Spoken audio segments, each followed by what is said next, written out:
Princess Vela stood at the observation window of the imperial palace, watching the twin suns set over the capital city of Mordain. Behind her, the Council of Elders argued in heated voices. They had been arguing for 3 hours now, and she was tired of hearing the same points repeated over and over. "We cannot trust the humans," Elder Cross said for the 5th time. His scales were dark with agitation, a clear sign of his distress. "They are a young species. They have barely left their home system. What can they possibly offer us against the Zethran Collective?" Vela turned away from the window. Her own scales shimmered blue and silver in the fading light, marking her as royal blood. She was smaller than most Calvari warriors, but her reputation in battle made up for her size. She had commanded 3 successful campaigns before her 30th year, something even her father had not accomplished. "They can offer us survival," she said quietly. The room fell silent. When a princess spoke, even elders listened. "We have been at war with the Zethran for 50 years. Our fleets are reduced to half strength. Our colonies are burning. Our people are dying. If we continue alone, we will lose everything within a decade. Better to die with honor than to beg aliens for help," Cross muttered. Vela's eyes narrowed. "There is no honor in extinction, Elder. Only stupidity." Her father, Emperor Mordain VII, raised his hand for silence. He was old now. His scales faded to gray, but his voice still carried authority. "The decision has been made. The Terran Coalition has agreed to an alliance, but they require a bond of trust, a marriage between our houses. And you volunteer our princess like a prize," another elder said. "I volunteered myself." Vela interrupted. "No one forced this choice on me. I am 3rd in line for the throne. My brothers can continue our bloodline, but I can save our people. That is worth more than my personal happiness." The Emperor looked at his daughter with sadness in his eyes. "The human arrives tomorrow. His name is Jake Miller. He is a commander in their military forces. Their government chose him personally for this union." Vela nodded. She had seen the reports about humans. They were strange creatures, soft-skinned and fragile-looking. They had only made contact with the galactic community 30 years ago. But in that short time, they had established themselves as a power to be cautious around. Their technology was different from anything else in known space, and their military tactics were studied in academies across multiple star systems.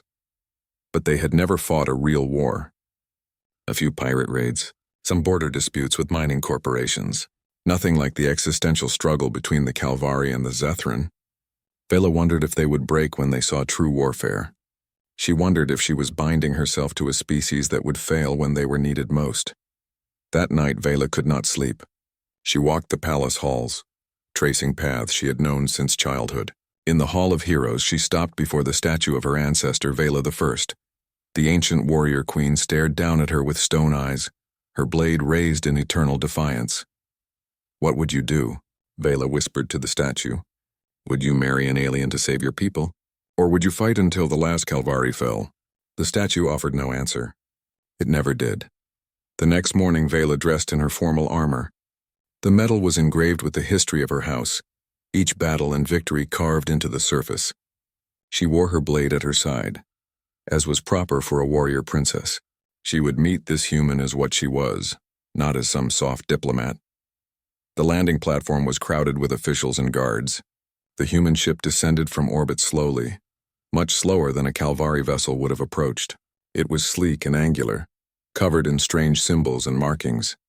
When it landed, there was barely a sound. Impressive engineering, Vela had to admit. The ramp extended and a group of humans emerged. They wore dark blue uniforms with various insignias that Vela did not recognize. They moved with discipline and precision, forming 2 lines. Then he appeared. Jake Miller was not what Vela expected. She had imagined someone large and imposing, covered in scars and decorations.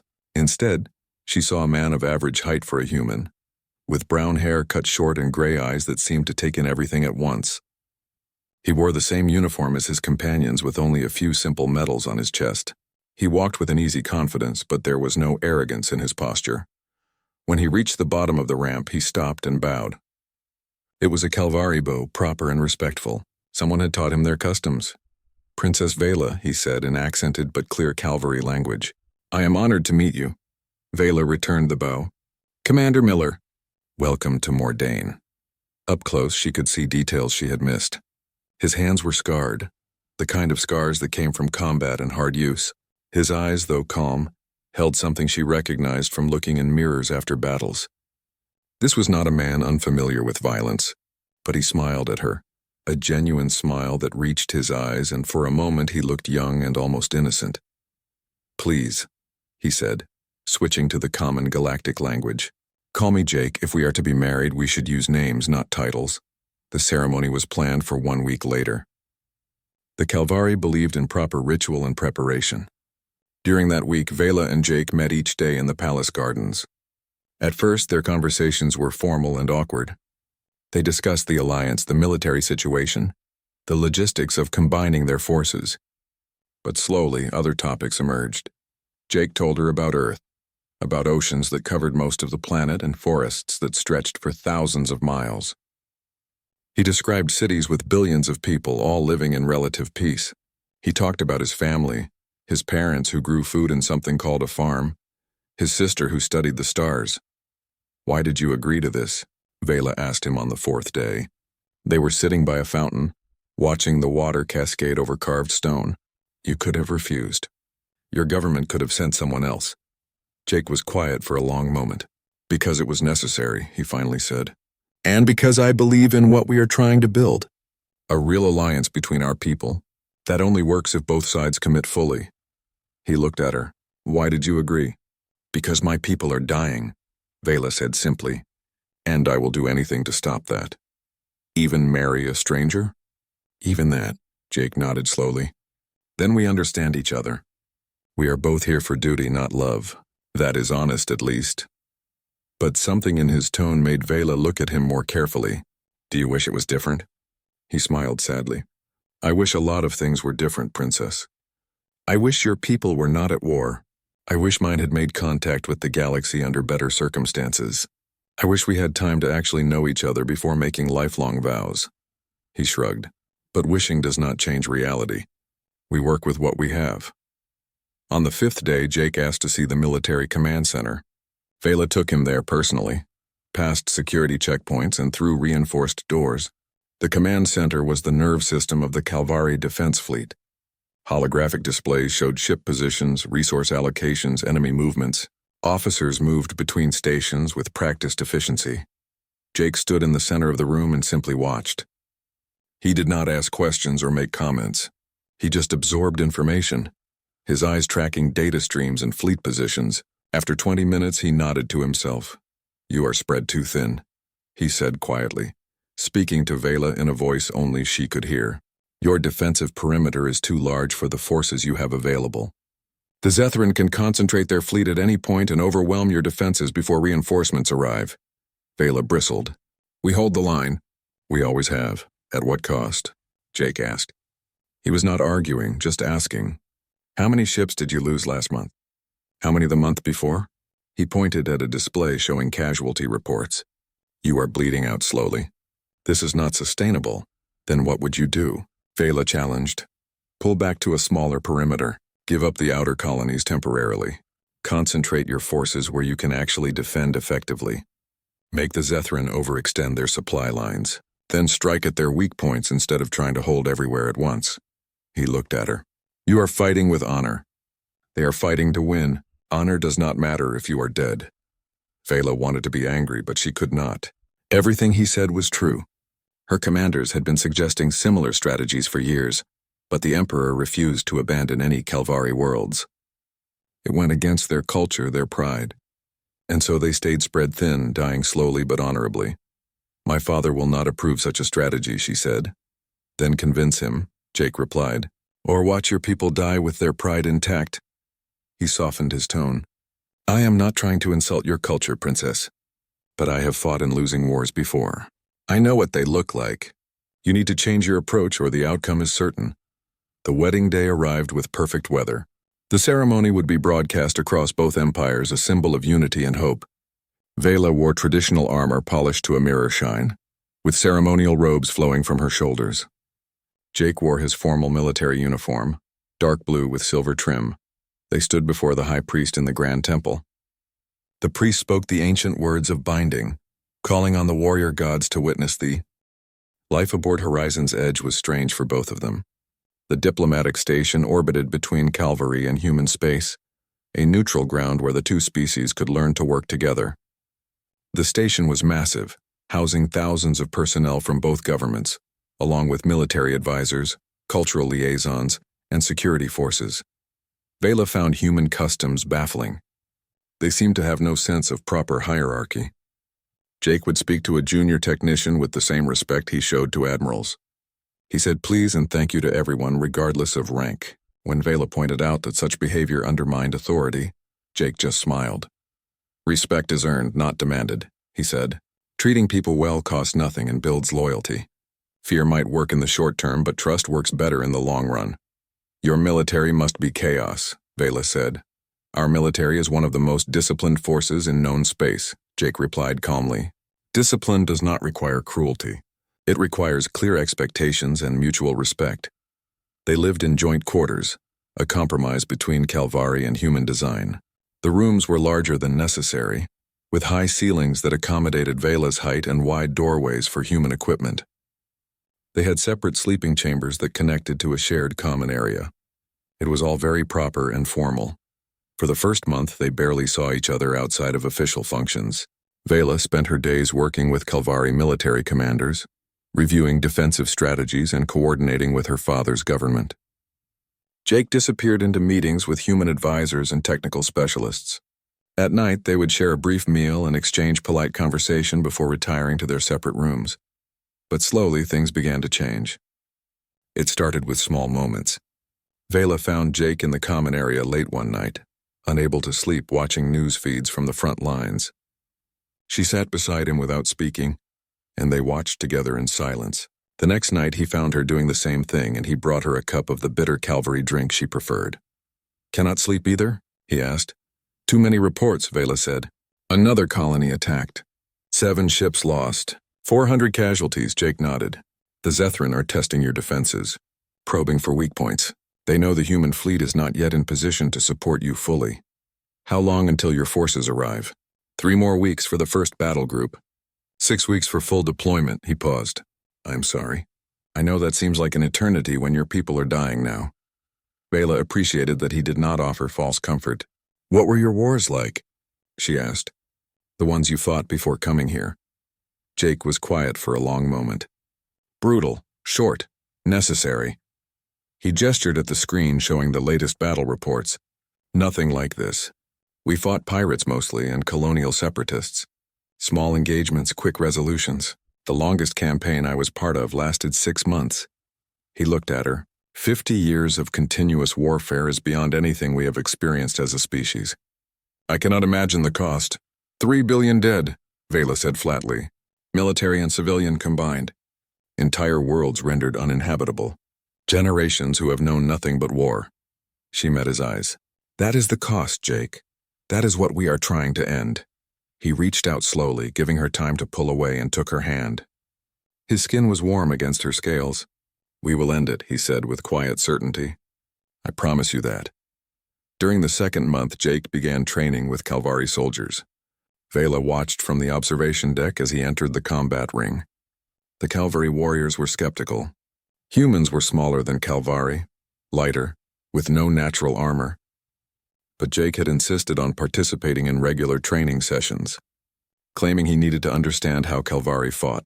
The first match was with a young soldier named Kresh. He was overconfident, seeing Jake as weak prey.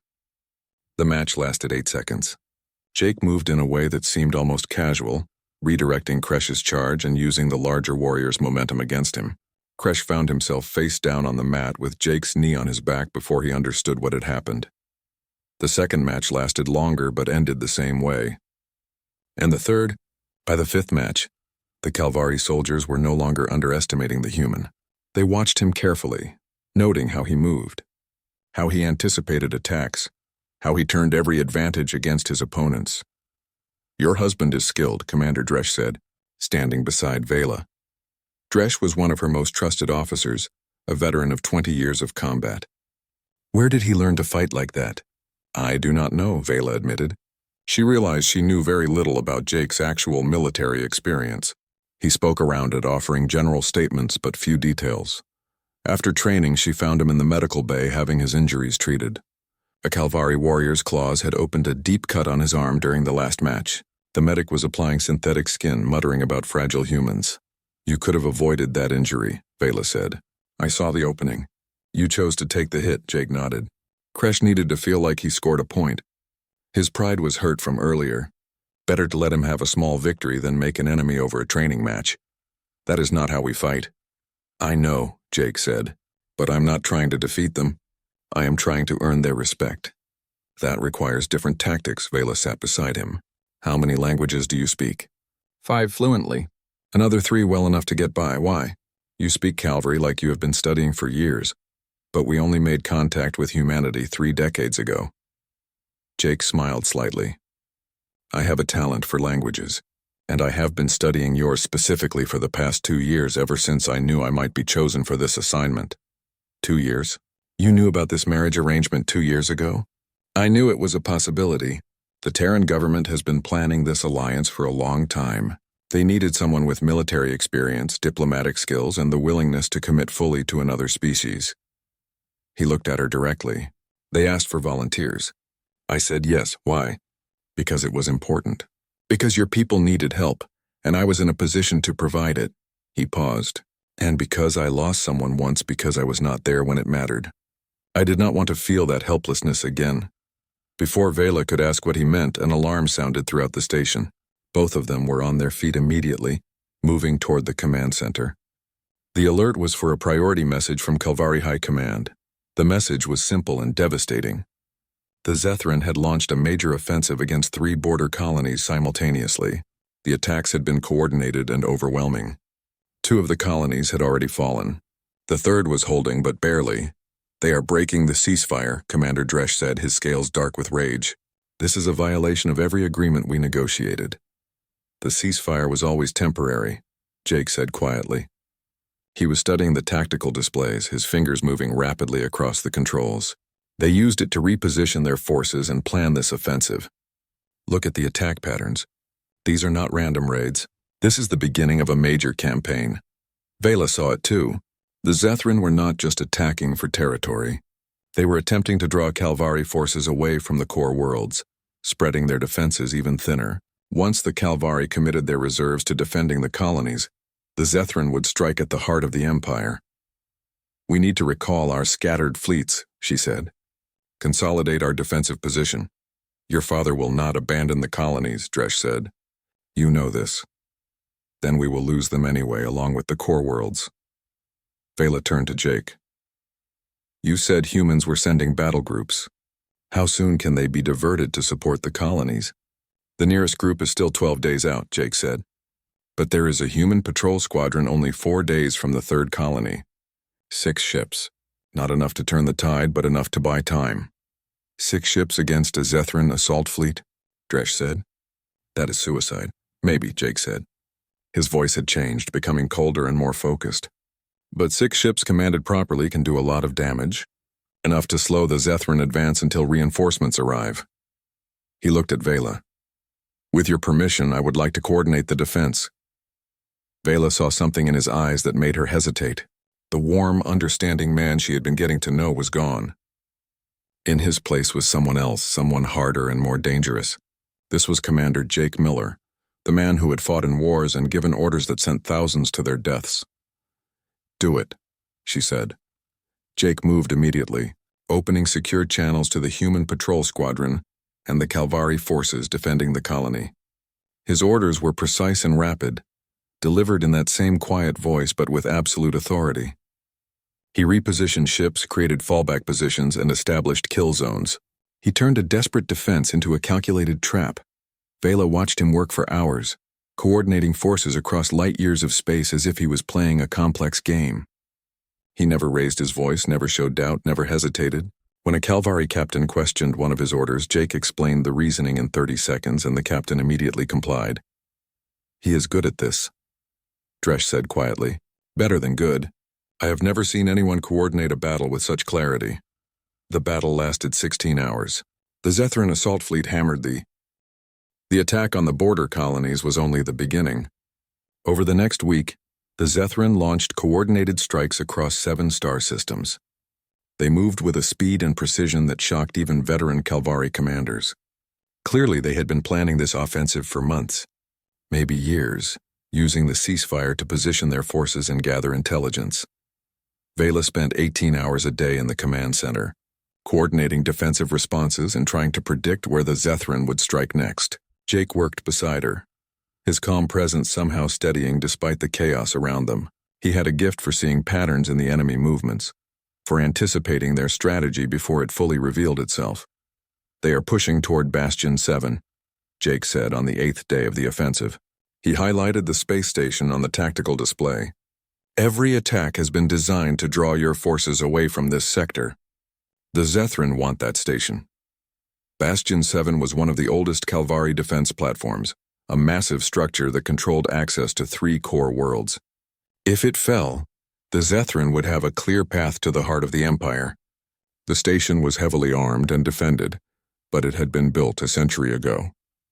Its weapons were powerful but outdated, its shields strong but predictable. "The station can hold," Commander Dresch said. "We have 12 ships in defensive position and a full garrison. The Zethran would need to commit their entire fleet to take it." "That is exactly what they intend to do," Jake replied. He pulled up intelligence reports showing Zethran fleet movements. "Look at the positioning. Every engagement for the past week has been pulling your mobile forces away from this sector. They are not trying to win those battles. They are trying to isolate Bastion 7. Vela studied the data and felt cold certainty settle in her chest. Jake was right. The Zethran had been playing a larger game, sacrificing ships and troops to create this exact situation. Now Bastion 7 stood alone and a massive enemy force was moving toward it. "We need to recall the fleet," she said. "Pull back from the outer engagements and reinforce the station." "That will take 4 days," Dresch said. "The nearest battle group is 3 days away, but the Zethran will reach Bastion 7 in 2. "Then we hold for 2 days with what we have," Jake said. His voice had that cold, focused quality again. The warm man she had come to know was buried beneath the tactical mind of a commander. "How many ships can we get there in time?" 3 cruisers, 5 destroyers, and the defense station itself," Dresch replied. "Against the Zethran force we are tracking, that is not enough." "No," Jake agreed. "It is not enough to win, but it might be enough to survive until reinforcements arrive." Vela looked at him carefully. "You want to command the defense." "I want to be there," Jake corrected. "On the station. Someone needs to coordinate the defensive strategy, and I have experience with this kind of engagement. Let me buy you the time you need. You could die." "Yes," Jake said simply. "But if the station falls without a proper defense, everyone dies anyway. At least this way there is a chance." Before Vela could respond, her father's image appeared on the communication screen. Emperor Mordain looked old and tired, the weight of 50 years of war pressing down on him. "The Zethran have rejected our diplomatic overtures," he said without preamble.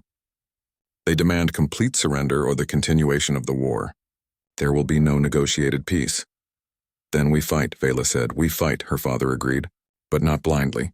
"Commander Miller, your assessment of the Zethran strategy has been accurate at every turn.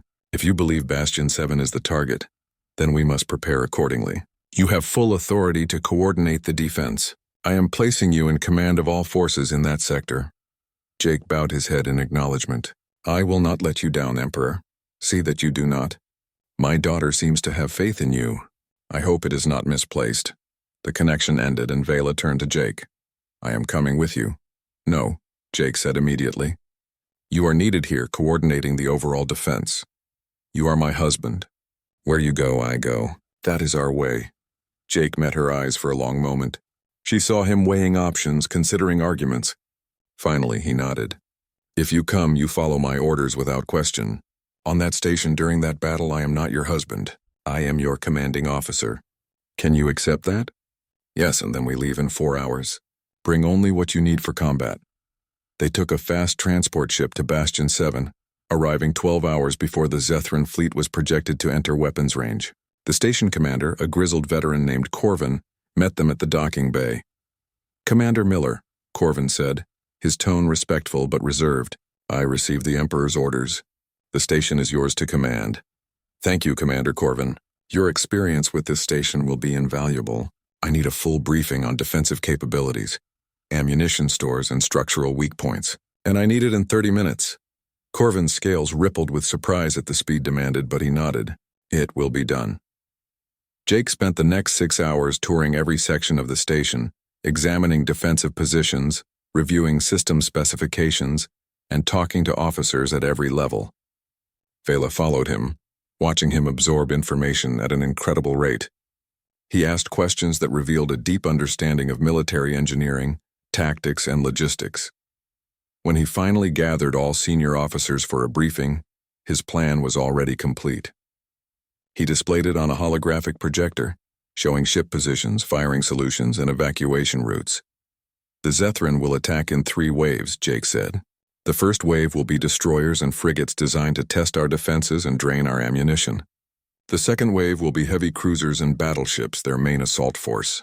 The third wave will be their support ships and troop transports, intended to board the station once our defenses are weakened.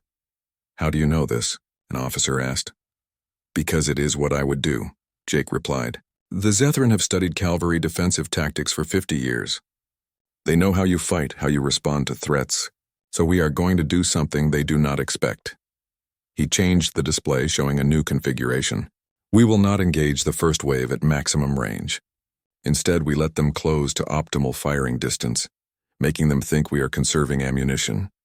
When they commit fully, we hit them with concentrated fire, destroying as many ships as possible before they can withdraw.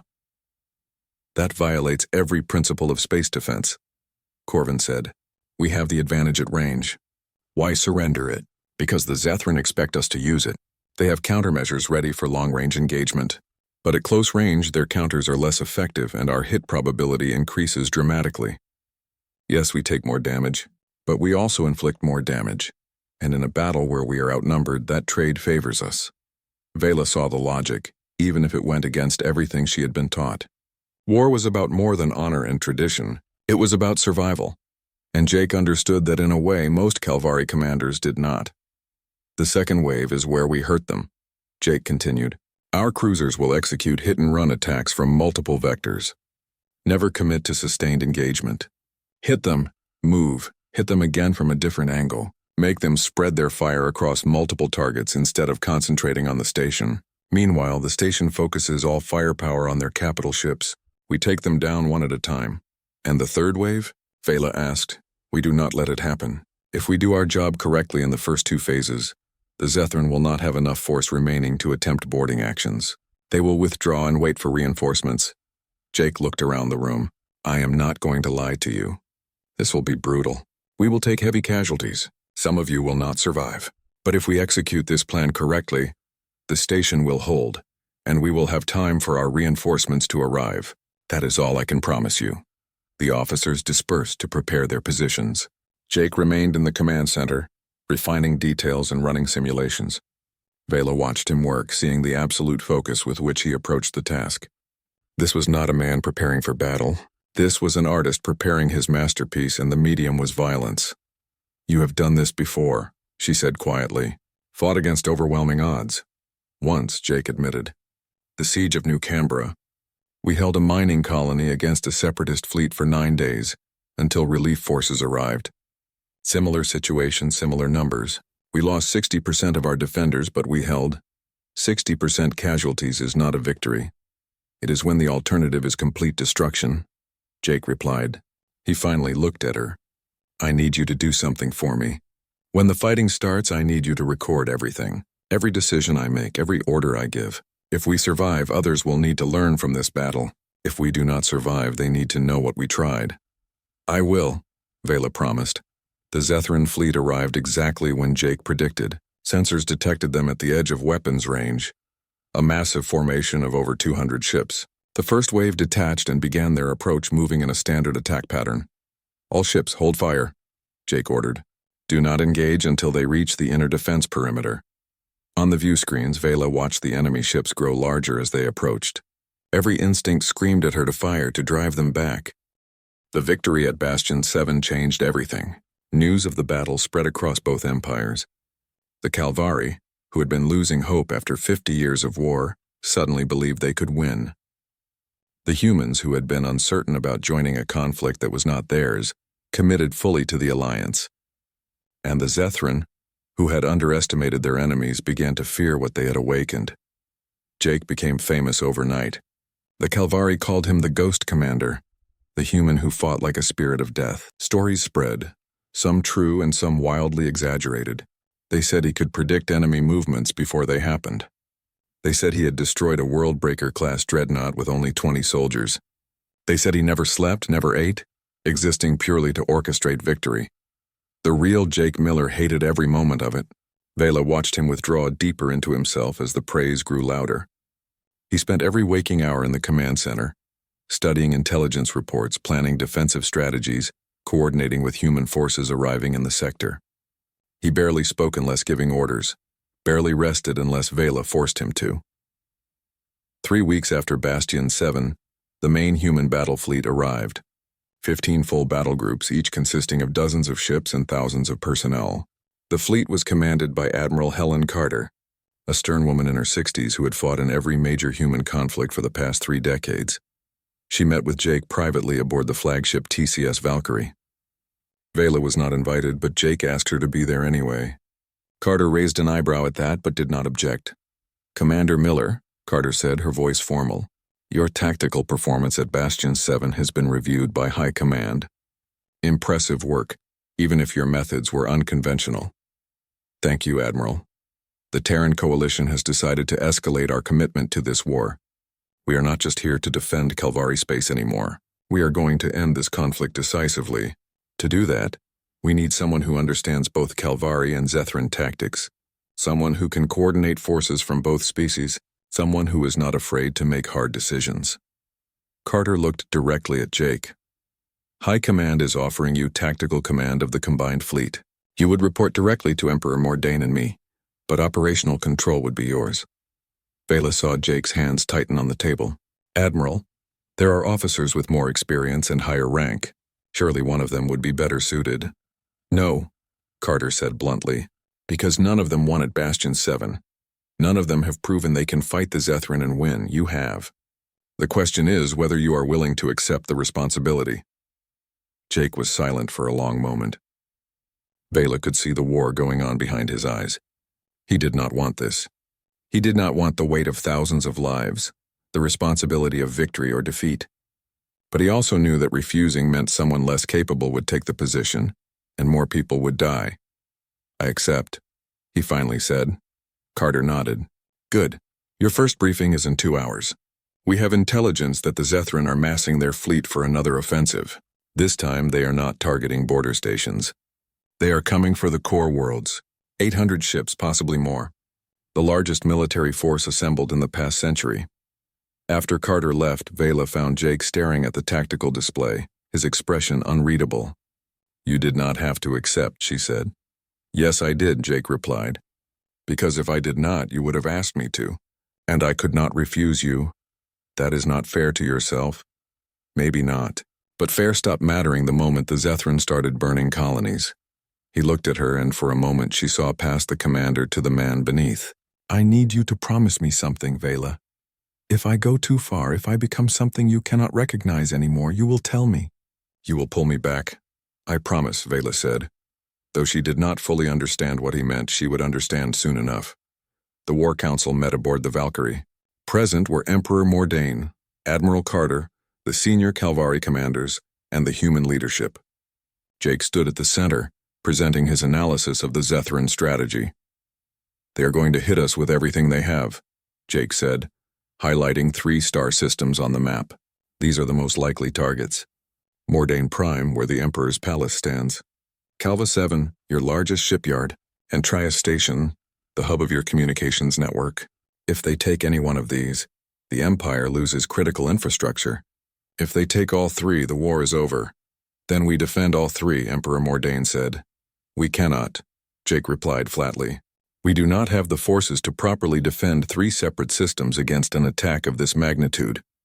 If we spread out, they will crush us at each location. We need a different approach." "What approach?" Commander Dresch demanded. "You are suggesting we abandon 2 of those targets?" "I am suggesting we bait them," Jake said. He zoomed in on the map, showing the space between the 3 systems. We make it look like we are defending all three, but our real forces are hidden here, in the neutral zone between systems. When the Zethran commit to their attacks and overextend, we hit them from behind, cutting their supply lines and isolating their assault fleets. The room erupted in objections. Calvari commanders shouted that you did not sacrifice territory to draw out enemies. Human officers argued about the risks of allowing the Zethran to advance unopposed. Emperor Mordain simply looked old and tired. Jake waited for the noise to die down. When he spoke again, his voice was cold and certain. The Zethran have been fighting you for 50 years using the same strategy. They attack, you defend, both sides bleed, nothing changes. They expect you to defend these systems with everything you have. They have planned their offensive around that expectation. If we do what they expect, we lose. If we surprise them, we win. And if your plan fails, Dresh demanded. If they take those systems before we can counterattack, then millions die and the Empire falls, Jake said without hesitation. But that is also what happens if we defend traditionally and fail. At least my way offers a chance of actually winning this war instead of just prolonging it. Emperor Mordain stood, silencing the room. Commander Miller speaks harshly, but he speaks truth. We have been fighting the same war the same way for half a century, and we have been losing slowly. Perhaps it is time to try something different. He looked at Jake. I give you command of this operation. Prove that my daughter's faith in you was justified. Over the next 3 days, Jake orchestrated the largest military deception in Calvary history. Ships were repositioned under cover of false sensor readings. Defensive installations were made to look stronger than they were. Decoy fleets were created using unmanned drones and sensor ghosts. To any observer, including Zethran intelligence, it appeared that the Calvari were preparing for a traditional defensive battle. Meanwhile, the real fleet gathered in the neutral zone, hidden among asteroid fields and sensor-blocking nebulae. Human ships with advanced stealth technology provided additional cover. The combined force was massive, nearly 600 ships from both species. But to the Zethran, it did not exist. Vela worked beside Jake throughout the preparation, handling communications and coordination. She watched him plan every detail with obsessive precision. He knew where every ship would be at every moment. He had contingencies for every possible Zethran response. He had backup plans for his backup plans. You are trying to control the uncontrollable, she said to him one night. War is chaos. You cannot plan for everything. No, Jake agreed. But I can plan for most things. And I can adapt when the unexpected happens. That is what keeps people alive. Or drives you insane trying. Jake smiled without humor. Too late for that. The Zethran offensive began exactly as predicted. 800 ships dropped out of jump space simultaneously across the 3 target systems. They attacked with overwhelming force, expecting desperate resistance. Instead, they found token defenses that collapsed quickly, almost too quickly. In the command center aboard the Valkyrie, Jake watched the battle unfold across multiple displays. His fingers moved across controls, adjusting positions, timing movements, coordinating hundreds of ships across light years of space. Beside him, Vela recorded everything as she had promised. They are taking the bait, Admiral Carter observed. Zethran fleets are pushing deep into all 3 systems. Not all of them, Jake said quietly. He highlighted a portion of the enemy fleet that had not advanced. Their reserve force, about 100 ships holding back, probably expecting a counterattack. He smiled thinly. Good, they are learning, but not fast enough. He opened a channel to the hidden fleet. All ships initiate jump sequence. Primary targets are their supply convoys. Secondary targets are command vessels. Do not engage their main battle fleets directly. Hit and run, keep them off balance, and for the love of everything, stay alive. The counteroffensive began. Human ships equipped with experimental jump drives that allowed shorter-range tactical jumps appeared across 3 star systems simultaneously. They struck at Zethran supply ships and logistics vessels, the unglamorous but critical support structure that kept any military campaign functioning. Meanwhile, cavalry fleets, reinforced with human fire support, hammered the exposed flanks of the Zethran advance. The enemy had expected The victory over the Zethran offensive bought time but not peace. Intelligence reports showed the enemy regrouping in their core territories, rebuilding their fleets and preparing for another campaign. The war had entered a new phase, one where neither side could afford to lose another major engagement. Jake spent the following weeks planning the next phase of operations. He had proven that the Zethran could be beaten through unconventional tactics and coordinated strikes. Now he needed to capitalize on that momentum before the enemy adapted to his methods. Emperor Mordain summoned him to the palace on Mordain Prime.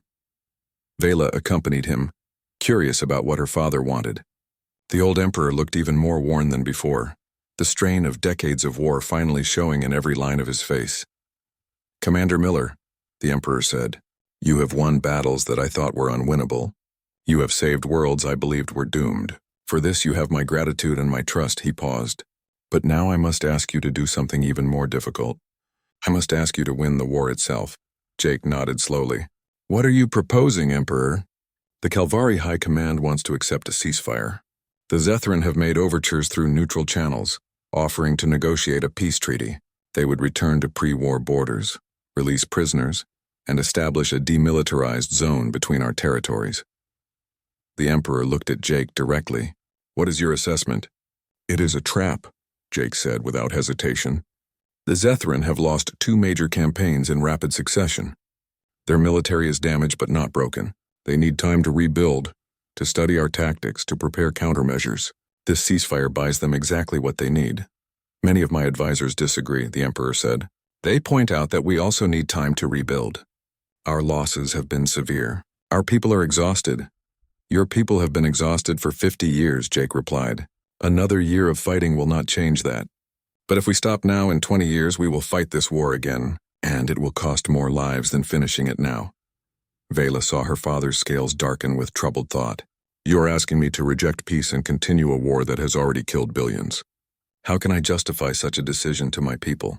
"Because peace is not the absence of war," Jake said quietly. "It is the certainty that war will not return. Right now we have momentum. We have the Zethran off balance. If we push forward, we can force a real peace, one where they lack the capability to threaten you again for generations. If we stop now, they will rebuild stronger and smarter, and next time they will be ready for everything we can throw at them." The Emperor was silent for a long time. Finally he spoke. "What would you need to end this war decisively?" "Permission to take the fight to them. To strike at their military infrastructure, their shipyards, their command structure, not their civilians, not their worlds, but their ability to wage war.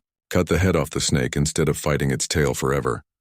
That would require invading Zethran space, attacking their core systems. Yes, it could take months, years even. Or it could end in weeks if we strike hard and fast at the right targets," Jake countered. "I have studied their defensive networks. I know where they are vulnerable. Give me 6 months and full operational control, and I will give you a peace that lasts." Emperor Mordain looked at his daughter. "Vela, you know this man better than anyone. Will he keep this promise?" Vela thought about everything she had seen Jake do. The battles won against impossible odds, the ruthless efficiency with which he prosecuted warfare, the weight of every death that he carried. She thought about the man who had married her for duty but had become something more, someone she trusted completely. "Yes," she said simply. "He will do exactly what he says or die trying." The Emperor nodded slowly. "Then you have your 6 months, Commander Miller. End this war. Bring my people the peace they have bled for." 3 days later, the combined fleet departed for Zethran space. It was the largest defensive force the Calvari had ever assembled, over 700 ships carrying the hope of an entire species. Jake commanded from the Valkyrie, with Vela serving as his second-in-command and liaison to the Calvari forces. The plan was audacious to the point of recklessness. Instead of a slow advance conquering territory system by system, Jake intended to strike directly at the Zethran industrial heart. There were 3 massive shipyards in Zethran space, facilities where they built and maintained their fleet. Destroy those, and the Zethran lost the ability to replace their losses. The first target was the shipyard at Kelvar Station. It was defended by a substantial fleet and an array of defensive platforms. Traditional military doctrine would call for a siege, slowly wearing down the defenses over weeks or months. Jake had no intention of giving them weeks. The attack began at 400 station time, when crew changes were happening and defensive alertness was at its lowest. Human ships equipped with stealth technology slipped past the outer defenses and deployed electromagnetic pulse weapons throughout the station. The massive pulse disabled sensors and communications across the entire facility. In the confusion, the main fleet jumped in and engaged the defensive fleet before they could organize a response. It was not a battle so much as an execution. The Zethran ships, blind and unable to coordinate, were destroyed piecemeal by coordinated strikes. The station itself was boarded by combined human and Calvari Marines. Vela led the cavalry forces personally, despite Jake's objections. She would not ask her people to do what she was unwilling to do herself. The fighting inside the station was brutal. The Zethran defenders knew that if the shipyard fell, their ability to continue the war would be crippled. They fought with desperate fury, contesting every corridor and chamber, but the attackers had surprise and momentum on their side. Vela fought through the manufacturing sectors, seeing with her own eyes the scale of Zethran industry. Dozens of partially completed warships sat in construction bays, representing months of work and billions in resources. Her engineers were already planting charges to ensure those ships would never be completed. In one of the command centers, she encountered a Zethran officer who refused to surrender. He was older, his scales gray with age, and he looked at her with something between hatred and respect. "You fight well for primitives," he said in accented Calvari, "but this changes nothing. We will rebuild." "We always rebuild." "Not this time," Vela replied. "This time we are making sure you cannot. Then you are worse than we ever were. At least we acknowledged when we were beaten. 50 years of war says otherwise." She shot him when he reached for a weapon, then moved on. There was no time for philosophical debates when people were dying around her. The station fell in 6 hours. The shipyard facilities were destroyed with carefully placed explosives. The defending fleet was scattered or destroyed. As Vela returned to her ship, she looked back at the burning station and felt nothing. No victory, no remorse, just a hollow acknowledgement of another task completed. Jake was waiting for her on the Valkyrie. He looked at her carefully, noting the scorches on her armor and the blood on her hands. "Are you injured?" he asked immediately. "No, the blood is not mine." Jake pulled her into a private room and closed the door. Away from the eyes of others, he let his carefully maintained control slip. She saw the fear and relief warring in his expression. "I thought I had lost you," he said quietly. "When your squad went silent for those 10 minutes, I thought the worst. We were in a shielded section. Communications could not get through, but we survived." She removed her helmet and set it aside. "How many did we lose?" 327 across all forces. The station garrison was approximately 4,000. Most died fighting. About 600 surrendered. And the second target? We move on it in 48 hours. Long enough to repair damaged ships and rest the crews. Not long enough for the Zethran to properly prepare defenses. Vela studied his face. "You are not sleeping again. I will sleep when the war is over. Jake, you cannot sustain this. You are going to collapse." "I am fine," he insisted, but she saw the tremor in his hands, the shadows under his eyes. He was running on stimulants and willpower, pushing his body past reasonable limits. "No, you are not," Vela said firmly. "You are going to rest for at least 4 hours, or I am reporting to Admiral Carter that you are unfit for command." Jake looked at her with surprise, then smiled slightly. "You would do that, without hesitation. You are no good to anyone dead from exhaustion." He nodded slowly. 4 hours. "But you rest too. That is non-negotiable." They shared quarters on the Valkyrie, a compromise between privacy and practicality. Vela watched Jake lie down on the bed, still fully dressed, and close his eyes. Within minutes, he was asleep, his body finally surrendering to exhaustion. She sat beside him, studying his face in the dim light. He looked younger when he slept, the constant stress and calculation absent from his features. She found herself wondering what he had been like before the wars, before the death and responsibility. Had he been happy? Had he laughed easily and loved freely? Without thinking, she reached out and brushed his hair back from his forehead. He stirred slightly but did not wake. She realized with a start that somewhere along the way, this marriage of convenience had become. Jake spent 2 weeks in medical recovery, while the combined fleet regrouped and resupplied. He hated every moment of forced inactivity, but his body gave him no choice. The doctors were firm, and Vela was even firmer. She visited him every day, sometimes bringing tactical reports, sometimes just sitting with him in comfortable silence. During those 2 weeks, the shape of the war changed. With their 3 major shipyards destroyed, the Zethran could not replace their losses. Their fleet, once numbering in the thousands, had been reduced to a few hundred functional warships. They pulled back to their core systems, consolidating what remained of their military power. The Calvari High Command saw this as the perfect time to negotiate peace. The enemy was weakened, borders could be redrawn favorably, and both sides could claim some measure of victory. Emperor Mordain called for a war council to discuss the path forward. Jake attended via holographic projection, still too weak to travel. He sat in his medical bed looking thin and tired but alert. Vela stood beside his projection on the Valkyrie, serving as his physical representative. The Zethran High Council has requested formal peace negotiations, Emperor Mordain announced. They propose a return to pre-war borders, payment of reparations, and a non-aggression treaty lasting 50 years. The High Command recommends we accept these terms. Commander Dresch nodded agreement. We have achieved our objectives. The Zethran military is crippled. Their ability to threaten us is gone. Continuing the war would only waste more lives for little gain. Admiral Carter looked thoughtful but said nothing. She glanced at Jake's hologram, waiting to hear his assessment. No, Jake said quietly. The room fell silent. We should not accept these terms. Explain yourself, Commander, the Emperor said. The Zethran have made this exact offer 3 times in the past 50 years, Jake replied. Each time the cavalry accepted, believing the war was over. Each time within a decade, the Zethran rebuilt their military and attacked again. Why would this time be any different? Because we have destroyed their shipyards, Dresch said. It will take them generations to rebuild that industrial capacity. It took them 8 years the last time, Jake countered. You destroyed their shipyards in the Talmor campaign, remember? Within a decade, they had rebuilt and come back stronger. The Zethran do not need peace. They need time. Time to rebuild, time to adapt, time to prepare for the next war. What would you have us do? The Emperor asked. Invade their homeworld? Occupy their territory? We are not conquerors. No, but you need to be victors, Jake said. There is a difference between peace and the absence of war. Right now, you have the absence of war. For real peace, you need to eliminate their capability to threaten you ever again. How? Vela asked, though she suspected she already knew the answer. Jake's hologram displayed a star map showing Zethran space. Their remaining military forces are concentrated here, at the Karvesh system.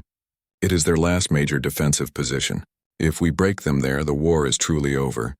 They will have no military left, no infrastructure to rebuild, no ability to threaten anyone for at least a generation.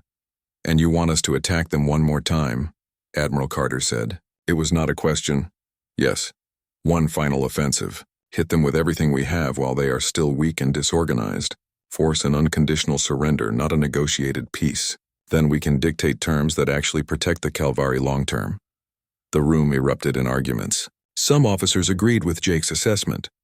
Others called it madness, arguing that they had already won enough. The debate raged for hours, with passions running high on both sides.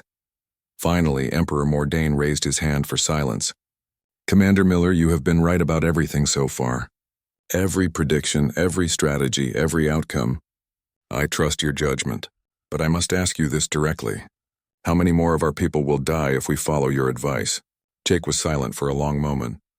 If we attack Karvesh, our casualties could be 10 to 15,000. The battle will be difficult, possibly the hardest we have fought. But if we accept peace now and the Zethran attack again in 10 years, the casualties will be in the millions, maybe billions. He met the Emperor's gaze directly. I cannot guarantee the future, Emperor. But I can tell you that unfinished wars always cost more than finished ones. And if we attack and fail, then we lose everything, Jake admitted. But I do not plan to fail. The Emperor closed his eyes, the weight of the decision visible in every line of his face. When he opened them again, he looked older than ever. We attack. One final offensive. If we win, we secure lasting peace. If we lose, he did not finish the sentence. The fleet prepared for the assault on Karvesh. It would be the largest single engagement of the war, with over 500 ships from both species participating. Every functional vessel was committed, every reserve was called up. This was the moment where everything would be decided. Jake was released from medical 3 days before the attack. He was still weak, had lost significant weight, but his mind was sharp and focused. Vela watched him carefully, looking for signs of another collapse, but he seemed to have found a second wind. I am fine, he assured her. The rest helped. And knowing this is the last battle helps more. You are certain we can win? No, Jake said honestly. The Zethran will be fighting for their survival. They will throw everything at us, hold nothing back. It will be brutal. But yes, I believe we can win. I have to believe that. Or what was the point of everything we have done? 2 days before the attack, Vela received shocking news. She was pregnant. The medical scan had detected it during a routine checkup. She stared at the results, trying to process what this meant. A child. She was carrying Jake's child. A hybrid, the first of its kind, half Calvari and half human. The implications were staggering, but all she could think about was that she was bringing a life into a universe still consumed by war. She found Jake in their quarters, reviewing tactical data. When she told him, he simply stood there, his expression cycling through shock, fear, wonder, and finally settling on something she had never seen before. Joy. Pure, uncomplicated joy. A baby, he said quietly. We are going to have a baby. Yes. He pulled her close, holding her carefully as if she was made of glass. That changes everything, he whispered. Does it? Yes, because now I am not just fighting for the Calvari or humanity or some abstract concept of peace. I am fighting for our child, for a future where they do not have to grow up in a war zone. He pulled back to look at her. I am going to end this war, Vela. Not because duty requires it, but because my child deserves better. Our child, Vela corrected. Our child, Jake agreed, and smiled. The attack on Karvesh began at dawn, Calvari time. The combined fleet dropped out of jump space at the edge of the system and immediately engaged the Zethran defensive forces. The enemy had positioned themselves well, using the system's asteroid fields and gravitational wells to create defensive choke points. Jake commanded from the Valkyrie, but this time Vela stayed on the ship with him. She would not risk their unborn child in direct combat, no matter how much her warrior pride chafed at the decision. Instead, she served as his second, coordinating communications and managing fleet logistics. The battle was every bit as brutal as Jake had predicted. The Zethran fought with the desperation of a species facing extinction. They threw their ships into suicide runs targeting the largest vessels. They mined approach vectors and set up ambushes. Every kilometer of space was bought with blood.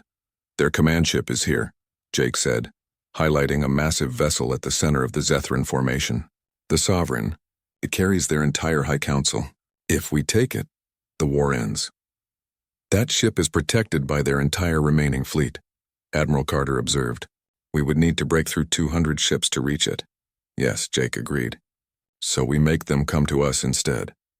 He began issuing orders, repositioning the fleet into a formation that looked dangerously exposed. He was creating a gap in their lines, an apparent weak point that seemed too good to be true.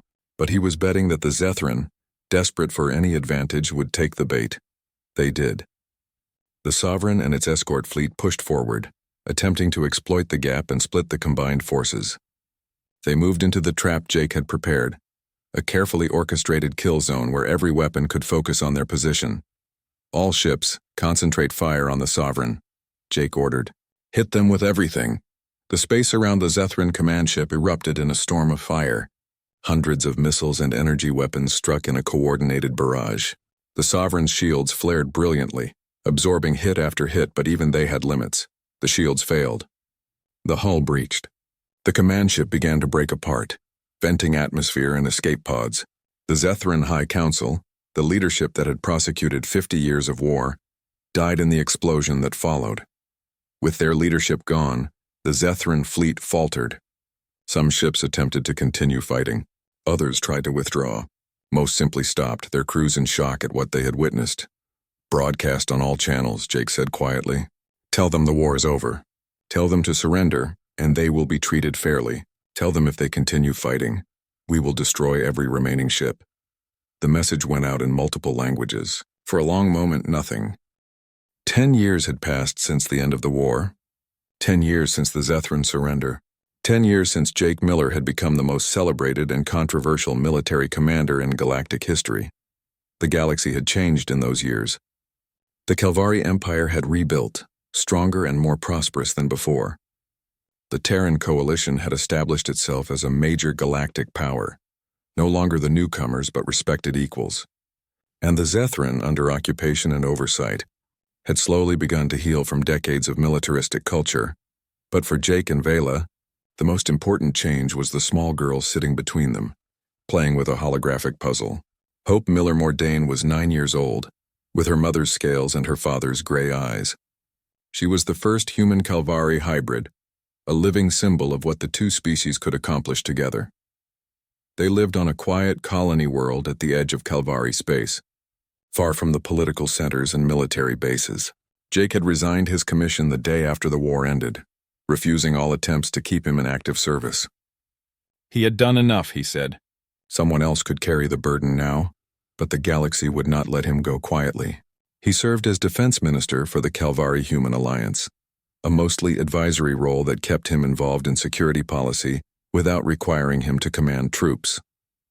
He worked from home, attended meetings via hologram, and spent his evenings teaching Hope to play chess and navigate complex problems. Vela had stepped back from active military command as well. Though she maintained her rank and occasionally advised on tactical matters, she had discovered a talent for diplomacy, helping to negotiate treaties and resolve disputes between species.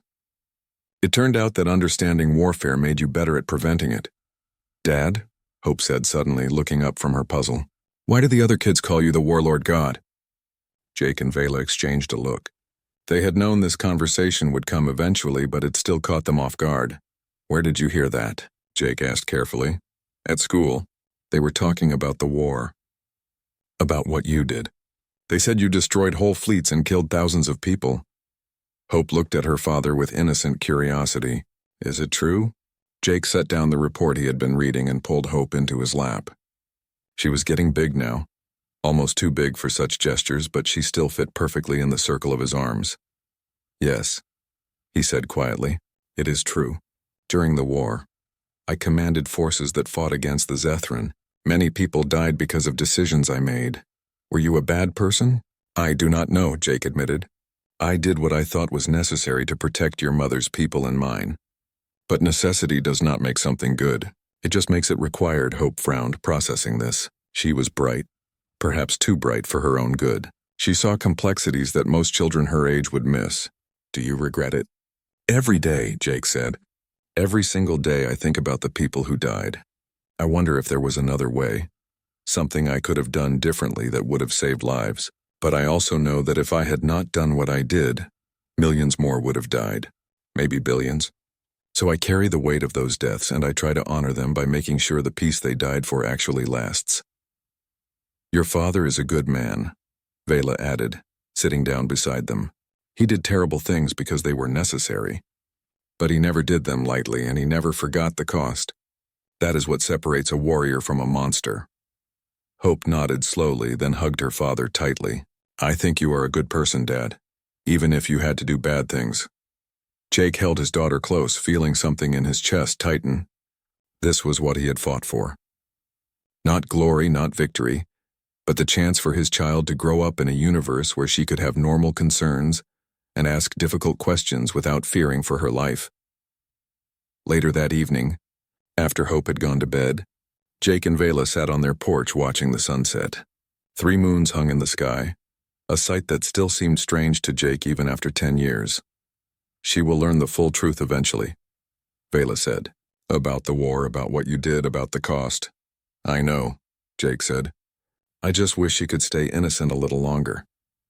She is our daughter. Innocent was never going to last long." Jake smiled at that. It was true.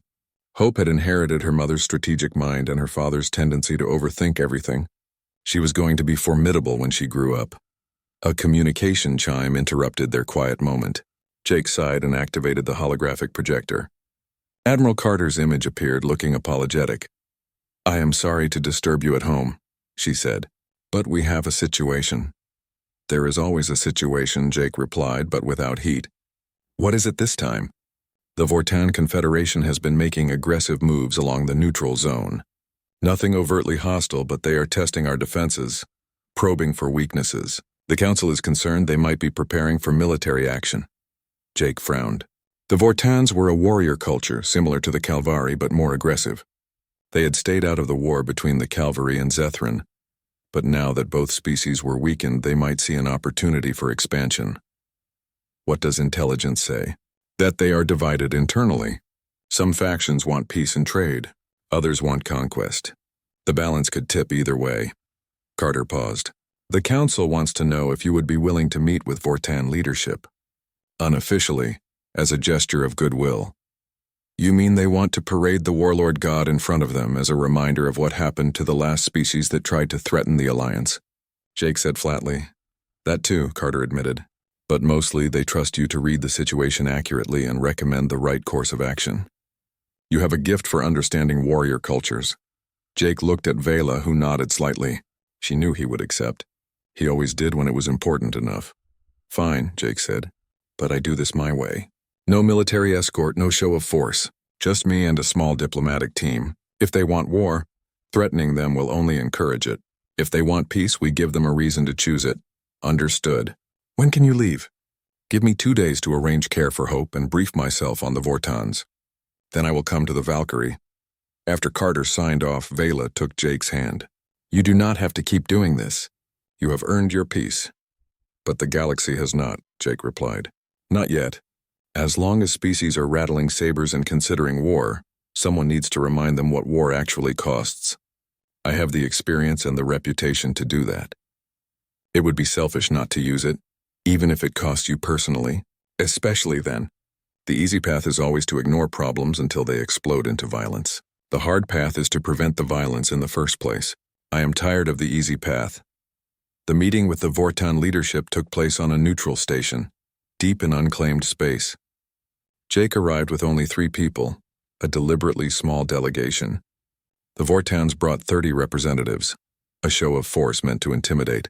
The Vortan commander, a massive being named Korth, looked at Jake with undisguised curiosity. You are the human everyone fears? You do not look like much.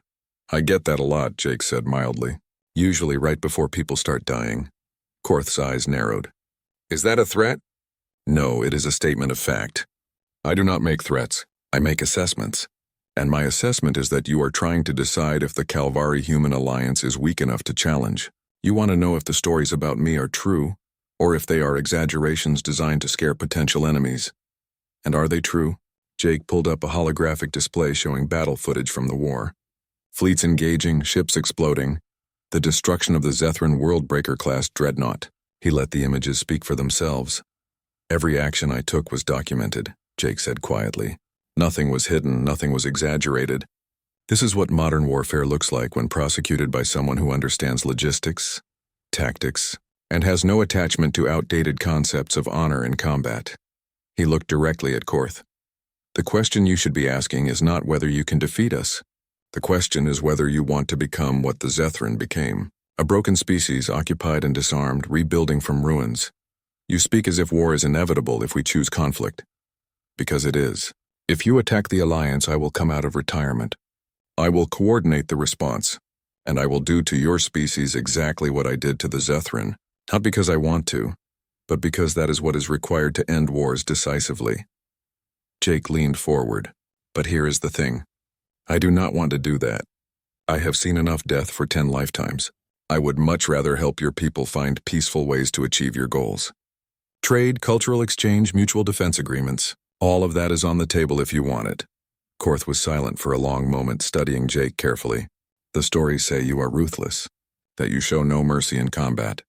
The stories are correct, Jake admitted, but they leave out the part where I spend every night remembering the faces of the people who died following my orders. They do not mention that I would give anything to never have to command another battle. Ruthless does not mean heartless. It means willing to do what is necessary even when it destroys you personally. Why tell me this? Why show weakness? Because it is not weakness. It is honesty. Jake stood up. You can test.